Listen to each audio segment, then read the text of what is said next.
So hello friend, तो जैसा कि हम लोग ने पिछले वीडियो में बात किया था कि अभी जो वीडियो सीरीज आएगी वो डीएम प्लान से रिलेटेड आएगी।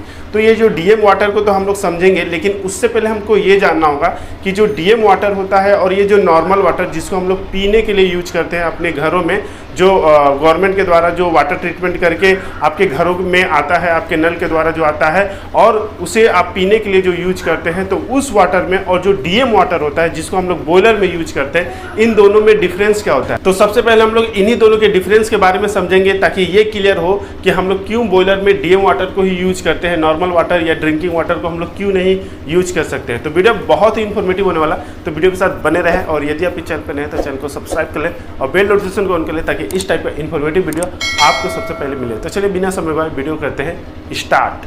तो drinking water VS DM water यानी कि डी मिनरलाइज्ड वाटर।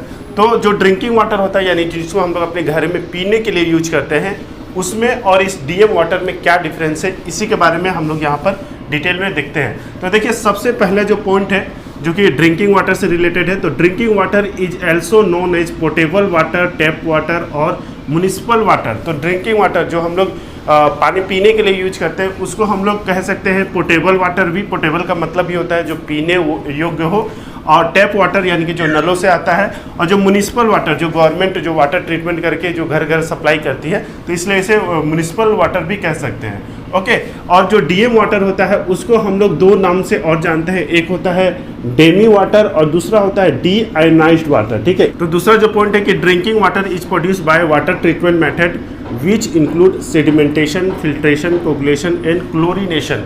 ठीक है, तो देखिए ये जो ड्रिंकिंग वाटर होता है जो कि आप अपने घरों में पीने के लिए यूज करते हैं, इसको हम लोग नेचुरल में जो डायरेक्ट होता है, जैसे नदी, झीलों, तालाबों में जो होता है, उससे हम लोग डायरेक्ट यूज नहीं करते, या आपके कुओं में जो होता है वो डायरेक्ट यूज नहीं किया जाता है, इसको रिफ्रेश किया जाता है। ठीक है, इसको प्रोसेसिंग के द्वारा इसको पीने योग्य बनाया जाता है। तो वो जो प्रोसेस कराता है वो होता है वाटर ट्रीटमेंट मेथड, और उसमें सेडिमेंटेशन, फिल्ट्रेशन, कोगुलेशन और क्लोरीनेशन आता है। इन्हीं सब मेथड को अडॉप्ट करके जो वाटर ट्रीटमेंट प्लांट जो होती है वो उसे पीने योग्य बनाती है और आपके घरों घरों तक पहुंचाती है, जिसका यूज आप पीने के लिए करते हैं। अब इसमें क्या है कि DM water is produced by demineralisation process which include ion exchange method. तो डीएम वाटर जो होता है वो डीमिनरलाइजेशन प्रोसेस के द्वारा प्रोड्यूस किया जाता है, जिसमें आयन एक्सचेंज जो मेथड होता है उसका यूज किया जाता है, और इसी के द्वारा इसमें जो मिनरल्स होते हैं, जो वाटर में मिनरल्स मौजूद होते हैं, कैल्शियम, आयरन, मैग्नीशियम, जो भी कुछ होता है उसको रिमूव कर दिया जाता है इस मेथड के द्वारा। ओके, इसलिए इसे डीमिनरलाइज्ड वाटर कहते हैं। अब नेक्स्ट जो क्या डिफरेंस है कि it does not contain undissolved suspended material like mud, sand, sediment, but contain dissolve salts and minerals. इसमें क्या होता है, जो ड्रिंकिंग वाटर आपका होता है इसमें अनडिजॉल्व सस्पेंडेड मटेरियल नहीं होते हैं, जैसे आपका जो मड हो गया, सैंड हो गया, सेडिमेंट हो गया, ये सब आपके नहीं होते हैं। लेकिन इसमें क्या रहेगा, तो डिजॉल्व जो सॉल्ट्स होंगे और मिनरल्स होगा वो मौजूद रहेगा। ठीक है, लेकिन जो डीएम वाटर होता है it does not contain undissolved suspended material as well as dissolved salts and minerals. इसमें आपका ना ही अनडिजॉल्व सस्पेंडेड मटेरियल रहेगा और ना ही आपका डिजॉल्व सॉल्ट्स एंड मिनरल्स रहेगा। जो भी आपके सॉल्ट्स हो या कैल्शियम और मैग्नीशियम के जो कार्बोनेट्स या बाइकार्बोनेट्स होते हैं या जो सल्फेट होते हैं वो इसमें मौजूद नहीं होते हैं। ओके, नेक्स्ट जो है it is use for drinking, shower, hand wash, cooking and industry. क्योंकि इसका नाम जो है ड्रिंकिंग वाटर है, तो जहाँ कहीं भी इसका पीने का अगर काम है तो वहाँ पर इसका पीने के लिए यूज किया जाता है, साथ में नहाने के लिए, हैंड वॉश करने के लिए, कुकिंग के लिए, या इंडस्ट्री में जहाँ पर पीने का यूज करना है, यानी पीने से रिलेटेड जो फ्रेश वाटर यूज करना है किसी चीज़ को बनाने के लिए ही, तो वहाँ पर भी आपका ड्रिंकिंग वाटर ही यूज किया जाता है। और आपका अगर डीएम वाटर के बारे में अगर बात करें कि क्या डीएम वाटर को हम लोग पीने के लिए यूज कर सकते हैं, तो देखिए डीएम वाटर जो होता है वो पीने के लिए सेफ नहीं होता, क्योंकि उनमें मिनरल्स जो होते हैं वो मौजूद नहीं होते हैं, और हमारा जो शरीर होता है उसको मिनरल्स की जरूरत पड़ती है, और ये जो मिनरल्स होते हैं वो आपके वाटर के द्वारा ही हमारे शरीर में पहुँचते हैं। तो अगर हम लोग डीएम वाटर को यूज करेंगे तो हमारे शरीर में जो मिनरल्स के जो है वो क्राइसिस हो जाएगा, जो कि सेफ नहीं है, वो एक तरह से अनसेफ है। तो डीएम वाटर को हम लोग यूज नहीं कर सकते। बाकी आप जैसे मान लीजिए 1-2 घूंट अगर पी भी लेते हैं तो उससे कोई दिक्कत नहीं है, ये कोई जहर नहीं है, लेकिन इसको रेगुलर बेसिस पे नहीं पिया जाता है जैसे कि आप ड्रिंकिंग वाटर को पीते हैं। ओके, तो इसका यूज कहाँ पे किया जाता है, it is use for steam generation in boiler. Mainly इसका यहीं पे यूज किया जाता है कि जो हम लोग इस टॉपिक को ही हम लोग कवर करने वाला है। तो बॉयलर में जो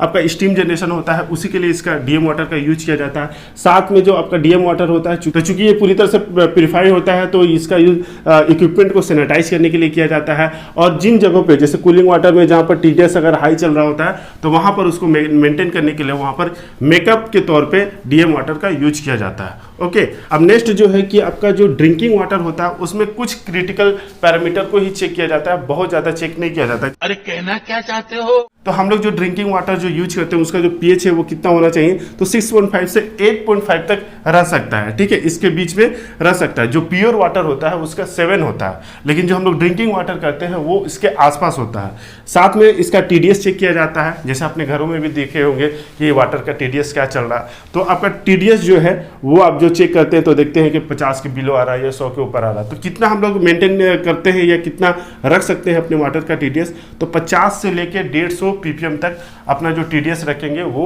बेटर होगा। ओके, वहीं अगर डीएम वाटर के बारे में बात करें तो डीएम वाटर के कई सारे क्रिटिकल पैरामीटर होते हैं जिसको कंटिन्यू बेसिस पे मॉनिटरिंग किया जाता है। जैसे इसका pH चेक किया जाता है, TDS चेक किया जाता है, कंडक्टिविटी है, सिलिका है, हार्डनेस है, ऑक्सीजन है, फॉस्फेट है, हाइड्रोजन है। इसके अलावा भी और कई सारे पैरामीटर होते हैं। ये मेनली तौर पे आपका जो पैरामीटर है वो चेक किया जाता है, जिसमें आपका pH जो होता है, जो फ्रेश डीएम वाटर होता है उसका pH जो है वो 7 होता है। फिर इसको जैसे आप समझेंगे कि जो बॉयलर होता है उसमें जो pH होता है वो ज़्यादा होता है, 9.5 से लेकर 10.5 तक मेंटेन किया जाता है। तो जो आपका डीएम वाटर होता है जहाँ पर प्रोड्यूस किया जाता है ना, तो वहाँ पर वो 7 होता है, ठीक है, इसके आसपास होता है। लेकिन फिर जो फर्दर जब बॉयलर में इसको भेजा जाता है तो केमिकल को ऐड करके इसका pH को बूस्ट करके भेजा जाता है, ठीक है, pH को बढ़ाकर। ओके, अगर TDS के बारे में बात करें तो TDS जो होता है जब इसको प्रोड्यूस किया जाता है तो लेस देन 30 ppm होता है। ओके, बाकी सभी जो आपका कंडक्टिविटी है, सिलिका है, हार्डनेस है, फॉस्फेट है, इन सभी पे टॉपिक पे अलग से सेपरेट वीडियो बना हुआ है, डिटेल में उसको देख लीजिएगा।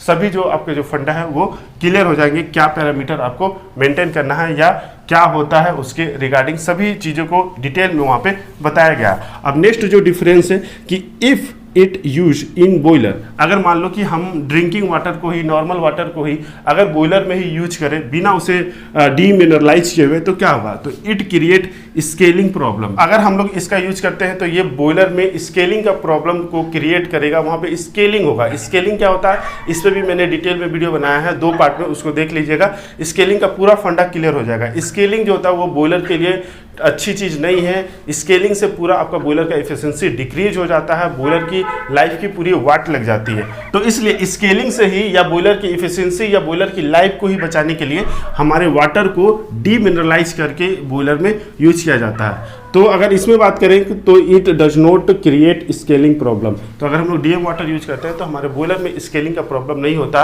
या बहुत ही मिनिमाइज केस में होता है, अगर उसके जो पैरामीटर जो है वो एबनॉर्मल हो जाए तो यही हो गया इन दोनों में डिफरेंस। तो आई होप कि आपका ये क्लियर हुआ होगा कि इन दोनों में क्या डिफरेंस है और क्यों बॉयलर में डीएम वाटर का ही यूज किया जाता है, नॉर्मल वाटर यूज करेंगे तो क्या होगा। तो वीडियो अच्छा लगा तो प्लीज़ वीडियो को लाइक जरूर करें। अब हम मिलेंगे नेक्स्ट वीडियो में, तब तक के लिए जय हिंद।